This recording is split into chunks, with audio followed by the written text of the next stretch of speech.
¿Cómo les va? Aquí estamos por Conclusión TV, tenemos un invitado en el piso. La pandemia nos fue impidiendo que hagamos esto, pero por suerte empezamos a flexibilizar un poco por Zoom y un poco en el piso. Recibo a Marcelo Luciano Adriani. ¿Cómo te va, Marcelo? ¿Qué tal, Eduardo? Un gusto. Bien, bienvenido al programa. Muchas gracias por la invitación. Vos sé que es lindo hacer entrevista. Esto es una verdadera entrevista. Sí. Lo otro es una vía Zoom, que es una entrevista mediatizada. De otro tipo. De otro tipo, claro. Que son interesantes también. Sí, sí. Lo importante es el contenido. Y nos obligó la pandemia, como vos decís, o a dar clases en nuestro caso, o en el caso del libro, a mantener entrevistas por videoconferencia, porque era lo que obligaban las circunstancias. Claro, porque además de ser escritor, de estar formado políticamente en términos académicos, también ejercés la docencia como profesor de historia. Sí, yo soy profesor de historia desde hace más de 2 décadas.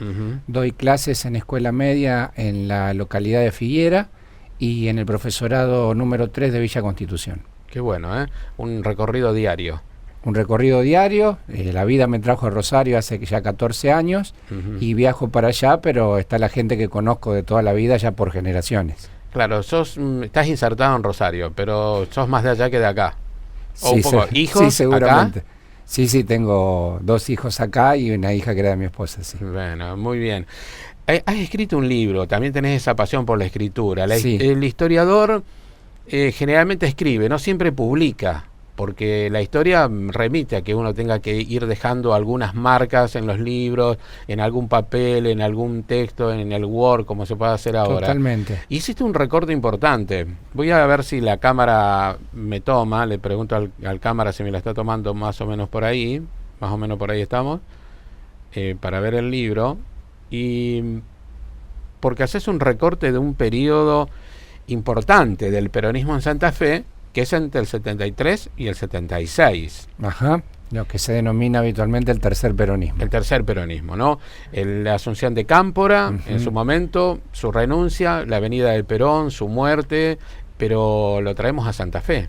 Lo traemos a Santa Fe porque es nuestro lugar, nuestra referencia geográfica, y porque además está mucho de nuestros antepasados, de nuestra cercanía política, histórica, cultural incluso, en un tiempo muy controvertido que es entre el 73 y el 76, donde ese retorno a la democracia después de una larga dictadura de la Revolución Argentina traía como novedad más importante el retorno del peronismo a la lucha electoral, a la participación política después de 18 años de proscripción. Y en el caso de la provincia de Santa Fe, el libro trata de abordar una originalidad que es la que Perón, la elección de Perón, sobre que el candidato de su espacio político fuera un extrapartidario. Esto es una cosa completamente novedosa a nivel nacional y que se da en nuestra provincia. Eso ya se da como una particularidad digna de investigación.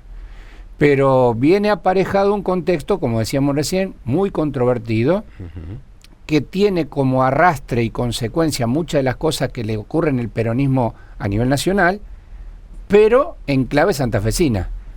Y para estudiar esa clave santafesina, había que estudiar al peronismo como principal actor político protagónico, en un escenario nuevo, el apoyo a un extrapartidario.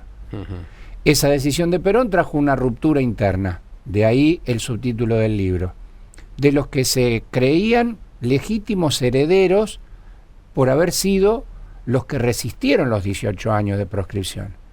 En este caso estamos hablando del capitán Campos y de que era consagrado su vice, Alberto Bonino, de la ciudad de Santa Fe, como candidatos, se supone que naturales del peronismo.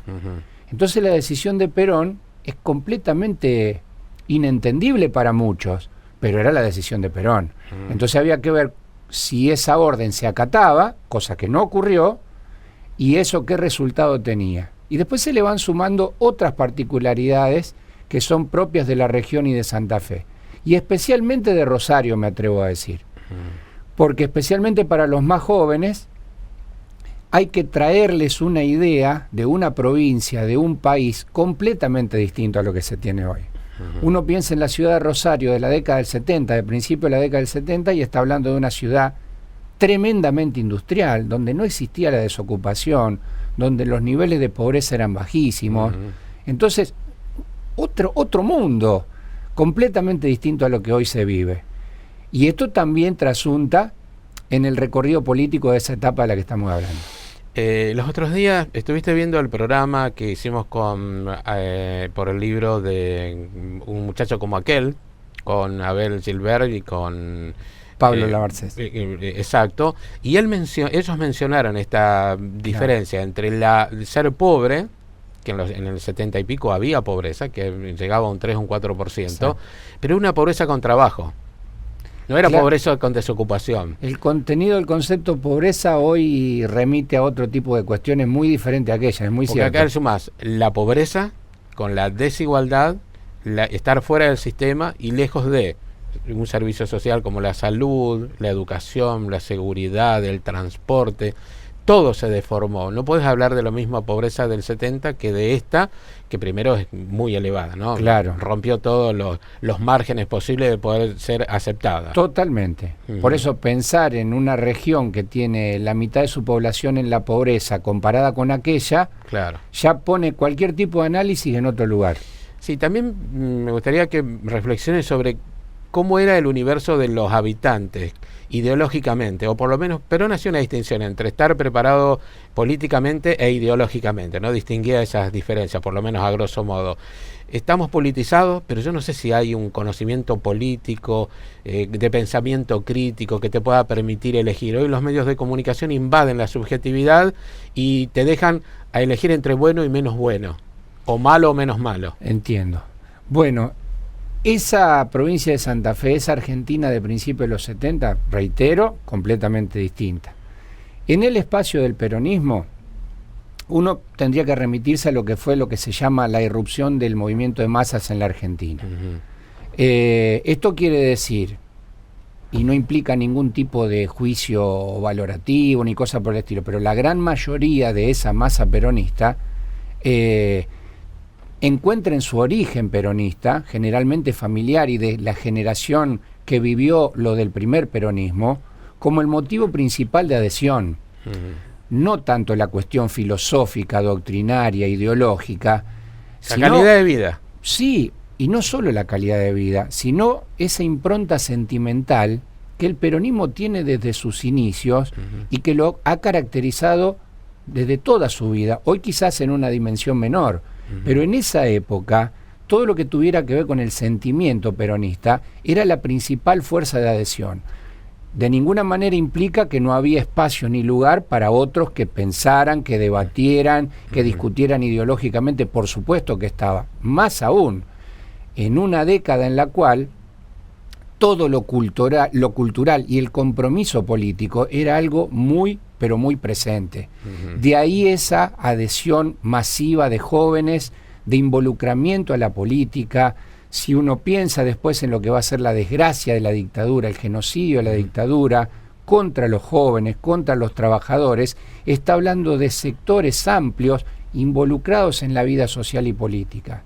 A veces yo estoy dando clase en la secundaria y cuando llegan las fechas del 24 de marzo, la guerra de Malvinas, los chicos me piden ver La noche de los lápices. Entonces, trato de explicarles, dándole un contexto de por qué chicos de secundaria de la edad de ellos, 14, 15 años, están comprometidos fuertemente con acciones políticas y sociales. Eso también era propio de esa época, que tampoco es comparable con la de hoy, ¿no es cierto? No. También estaba el bipartidismo como dos partidos grandes que mostraban alineamientos con base sólida en lo popular, en distintos niveles sociales tal vez, pero que tenían una intencionalidad de un país que se construía con industria, con inclusión, con desarrollo, con una frontera de ciencia y tecnología también. Y marcado además por una cuestión, una especie de mojón histórico que fue el golpe del 55. Claro. Eso pone al peronismo en otro lugar. Esa proscripción del peronismo tiene la presencia de lo que podríamos llamar el partido militar como una especie de gendarme, de celador de lo que va a procurar principalmente de que el peronismo no vuelva, y eso entonces también va a opacar las gestiones que fueron civiles, como la de Frondizi, como la de Ilia, que eran gobiernos completamente condicionados por ese poder militar con la primera intención de que el peronismo no volviera más. Entonces es cierto el país tenía partidos mayoritarios que son de esa herencia de la irrupción de masas que hablábamos antes, la Unión Cívica Radical irigoyenista primero y el peronismo después, pero eso, digamos, un poco como que se diluye luego del 55, porque para pensar en contexto hay que hablar de esto. Más de la mitad del país está proscripto, está prohibido de participar, de elegir a sus candidatos, y en la primera etapa de la Revolución Libertadora, peor aún. El artículo 41-61, el que cantaba la marcha iba preso, el que nombraba Perón y Evita iba preso, entonces, y además fusilamientos, el robo del cadáver de Eva Perón. Menciono estas cuestiones porque a la larga iban a traer sus consecuencias. Cuando uno escucha muy habitualmente pintar a los 70 como la década de la violencia, y nadie está diciendo que ocurriera lo contrario, la pregunta interesante para hacerse, ¿esa violencia es producto de qué? ¿Qué elementos confluyeron para desembocar en ese genocidio del 76? Y a mí me gusta, más que por gusto, por una cuestión de comprensión histórica personal, pensar en que el 55 es un parteaguas en la Argentina. O sea, es salirse de la democracia, de una democracia que claramente no era la democracia que podemos conseguir hoy, pero una democracia que tenía un basamento muy fuerte en que el peronismo se presenta a las elecciones y la gana de manera abrumadora. Y eso explica un poco también ese odio, porque no encuentro una mejor palabra que lo defina, hacia todo lo que fuera popular, hacia todo lo que tuviera que ver con el peronismo y con su simbología. Y por eso digo que luego de transcurridos unos años, eso iba a tener consecuencias dramáticas para el país. Y es más, incluso hacia el interior de las fuerzas políticas, el peronismo es claro en esto. El propio peronismo se desangra en los 70 internamente. Por eso está bueno preguntarse esto de cómo es que se llegó a ese tipo de situaciones, ¿no? Claro, porque ahí detrás de los militares estaba el poder económico. Que como, es siempre. Que, como siempre, desde Roca para acá, digamos, uno puede pensar que el poder económico quiere privilegios y los quiere sostener. Hoy mismo pasa eso. Claro, por eso hay que ver desde qué lugar de análisis uno se para mirar determinados fenómenos históricos. Y a mí me gusta esto que vos decís, porque sirve para entender, y en una parte del libro así lo expreso, de que el telón de fondo de esto también es una fenomenal pelea por la distribución del ingreso. Claro. No la rosca política o la candidatura, sino qué es lo que hay detrás. Y lo que hay detrás es eso. Siempre es lo económico. Sí, dinero. No lo digo en términos de determinismo, pero es tremendamente influyente, por supuesto. Claro. Volvamos al libro, porque me encanta irme lateralizar, porque sé que este libro, lo que está escrito acá es un poquito de todo lo que recorriste para escribirlo. Y sí. ¿El candidato que pone Perón quién es? El candidato que pone el Perón es nada más ni nada menos que Carlos Silvestre Benis. El doctor. El doctor, prestigiosísimo médico, convocado a varias universidades y hospitales europeos. A mí me contó Roberto Rosúa, que fuera ministro de gobierno y estrechamente ligado a Silvestre, que en un tiempo va a operar a Suecia y a Inglaterra, Silvestre, porque había logrado establecer un mecanismo de cirugía, no lo puedo explicar en términos médicos porque no es mi especialidad, pero que lograba que las personas que habían tenido dificultades de salud, por ejemplo, cáncer de garganta o de laringe o lo que fuera, se les practicaba una intervención que evitaba que quedaran mudos, cosa que antes ocurría invariablemente. Es decir, estamos hablando también de una persona dedicada a la ciencia, de un conocimiento, de un prestigio internacional notable. Además, el ex gobernador de Santa Fe entre el 58 y el 62. Una persona tremendamente querida y respetada y de una enorme primera gestión para mostrar. Pero también se trata de un tipo que era antiperonista. Claro. Entonces también está esa particularidad de cómo hacer para que el resto del peronismo digiera esa candidatura. Pero bueno, como dijimos al principio, nada más ni nada menos que el conductor estaba. ¿Te preguntaste por qué Perón lo elige? ¿Cuál es el motivo? ¿Es un motivo electoral? ¿Perón ve un escenario adverso si no lo elige a él? La primera tendencia era pensar en pragmatismo político, más viniendo de Perón. Y por supuesto que eso tiñe todas las demás cuestiones. Pero la mejor forma de encontrar respuestas a esa pregunta estaba en las entrevistas, en la recolección de fuentes. Entonces a todos los entrevistados y haber consultado a otras fuentes, como en su momento hizo el doctor Miguel de Marco, que es el biógrafo por excelencia de Silvestre Béniz, a todos les hice esa pregunta. Entonces, porque una cosa es preguntarle a un peronista ofendido por la candidatura de Silvestre, otra cosa es preguntarle a un peronista que adhirió al Frejuli, otra cosa es preguntarle a un hombre que provenía del MID, porque van a tener miradas distintas. Pero hay un denominador común. Desde el punto de vista político, Silvestre le garantizaba el triunfo electoral a Perón.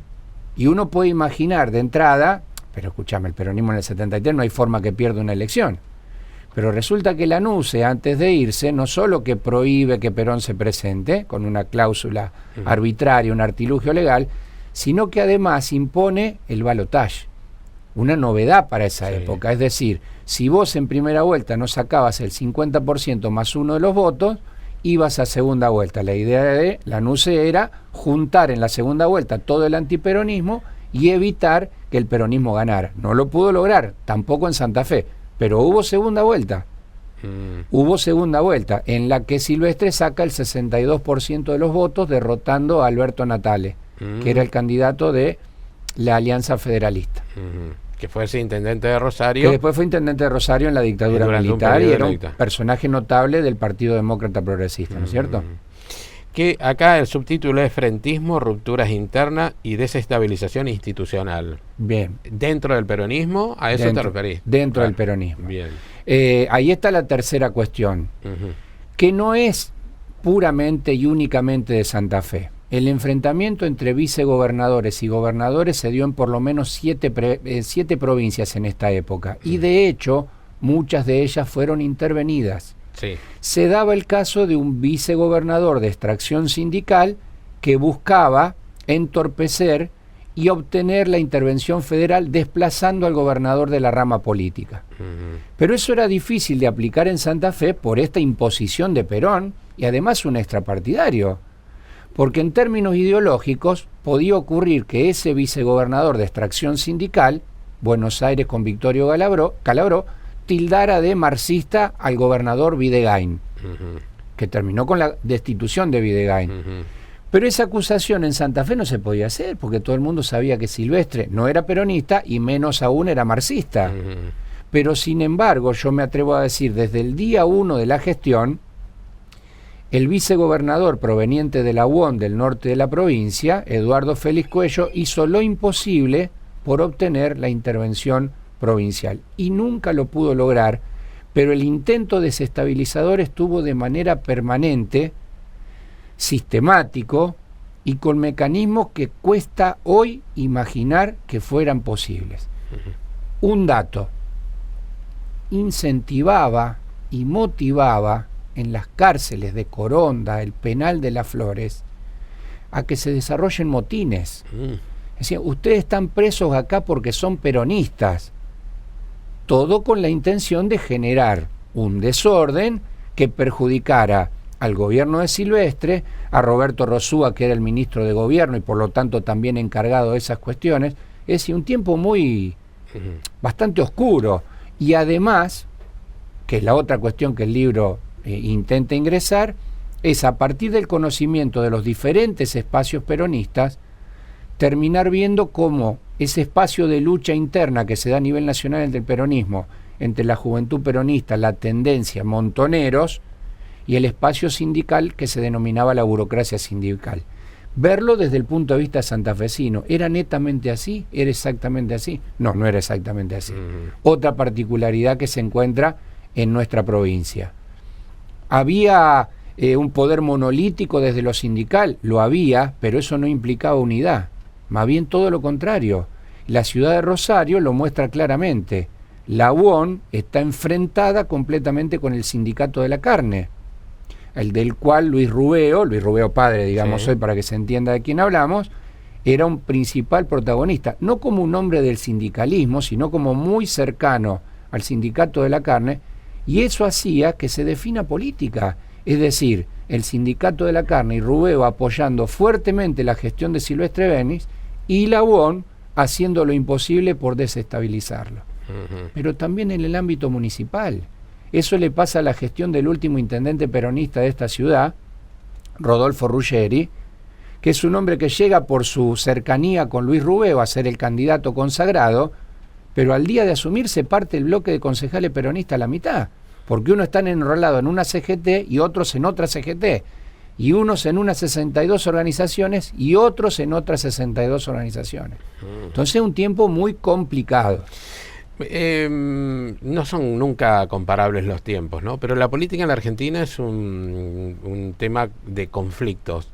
Y pensaba en la situación de la renuncia de Máximo, y uno piensa, Máximo renuncia dentro del sistema, no se va, queda renunciando como jefe, pero se queda como diputado. No rompe con la estructura, se mantiene. Una cosa es el conflicto interno y otra cosa es el antagonismo.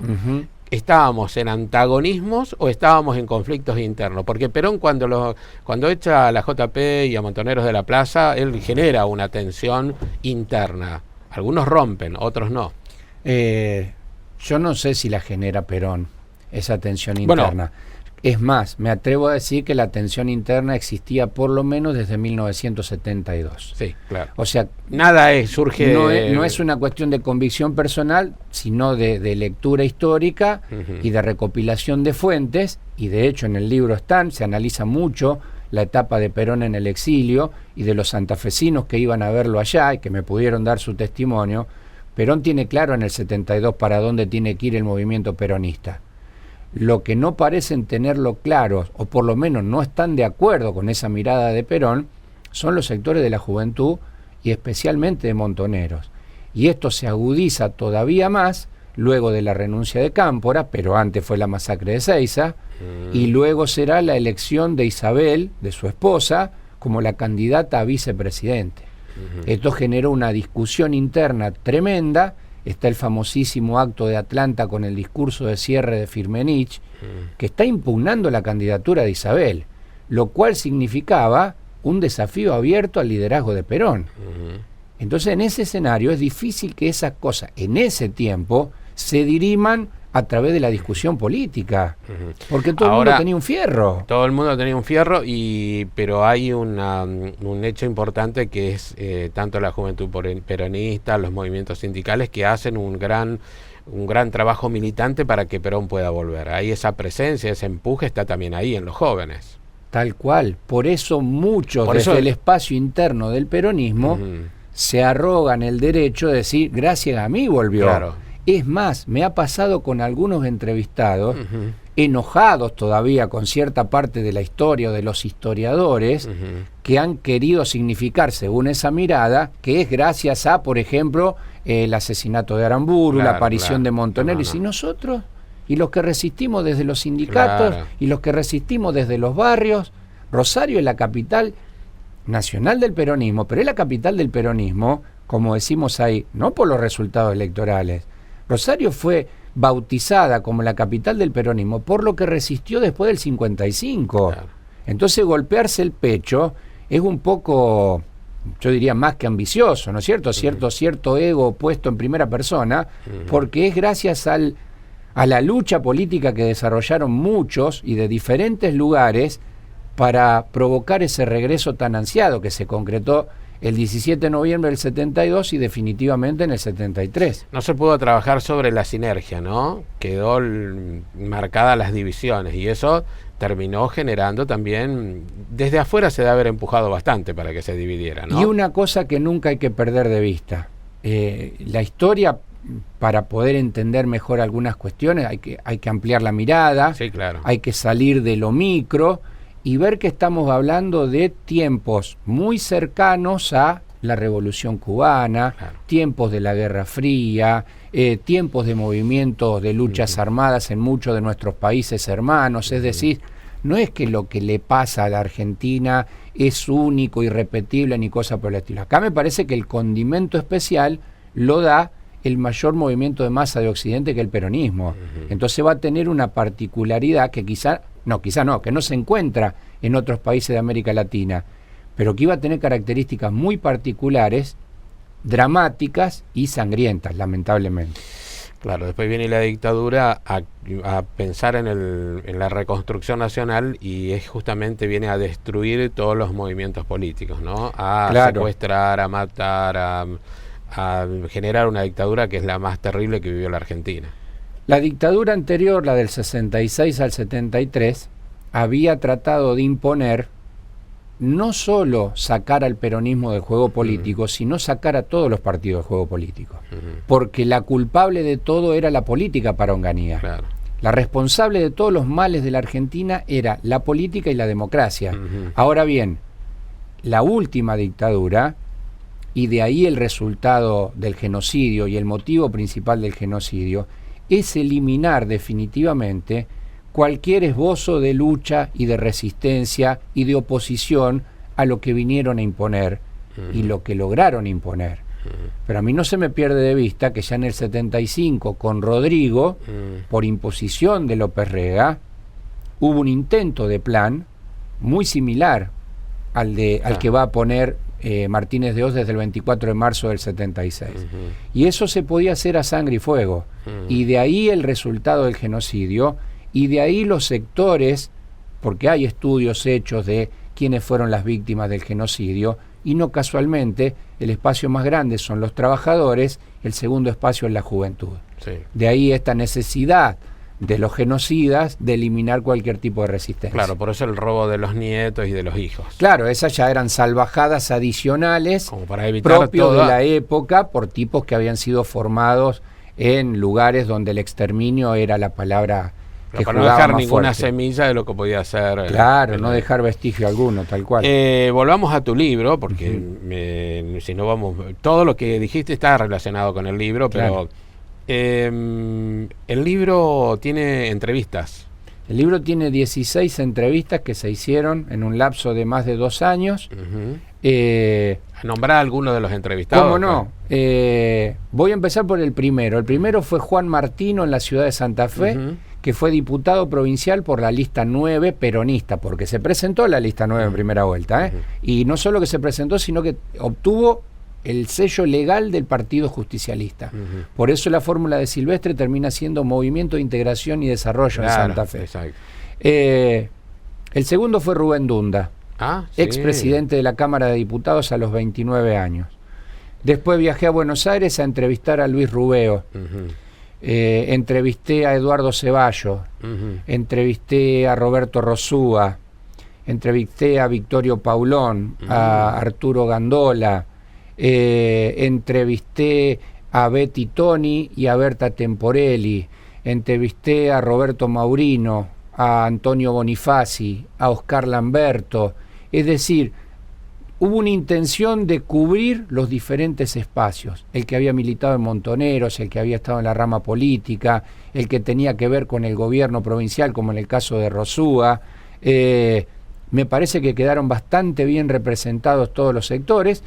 Hay una cuestión biológica que era un obstáculo, hay gente que hoy tiene 70 y pico de años o más, como en el caso de Luis Rubeo, o Rosúa, que cuando yo lo entrevisté tenía 91 años, pero aún así pudimos obtener una serie de testimonios muy interesantes, muy valiosos, la enorme mayoría de ellos, y que creo que hicieron un buen aporte para el trabajo, contando su experiencia y su mirada.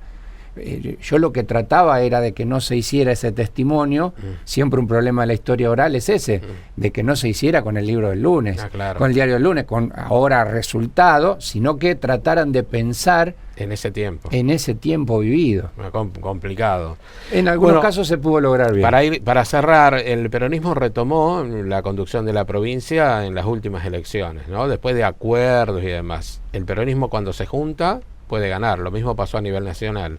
El peronismo dividido, que es siempre el objetivo del adversario y de las corporaciones y de los grupos económicos, es que el peronismo está siempre dividido. El peronismo nos da elementos de análisis y de debate permanente. La unidad es una construcción. Sí. Y a veces es el resultado de una imposición. Esa imposición puede venir de la mano de fortísimos liderazgos, pero tampoco implica unanimidad. Ni el propio Perón tuvo tuvo unanimidad. Es que imposible. Porque hubo un Bandor que pensó en un Sí. peronismo sin Perón. Hubieron compañeros en Santa Fe que desafiaron la decisión de Perón. Montoneros rompe con Perón. Entonces quiere decir que al propio conductor no le resultó fácil la unanimidad. Si no le resultó fácil a Perón, ¿cómo le iba a resultar fácil a los que lo sucedieron? Claro, muy difícil. Pero hay un dato que es netamente político, que es el que vos mencionás. Unidos es más fácil de lograr el triunfo electoral. Pero con la unidad muchas veces no alcanza, porque después tiene que haber unidad en la gestión. Porque si no se corre el riesgo de que sea unidad para el triunfo electoral. Algo de eso estamos más o menos viviendo, ¿no? Sí, ¿no es cierto? Sí. Marcelo, gracias por haber venido. No, al contrario, encantadísimo y agradecido por la invitación. Ha sido un placer. Aparte, si te dejo hablar, nos vamos hasta mañana. A mí me encanta, a mí me encanta. Bueno, muy amable. Muchas gracias. Muchas gracias a vos. Que tengas una buena jornada.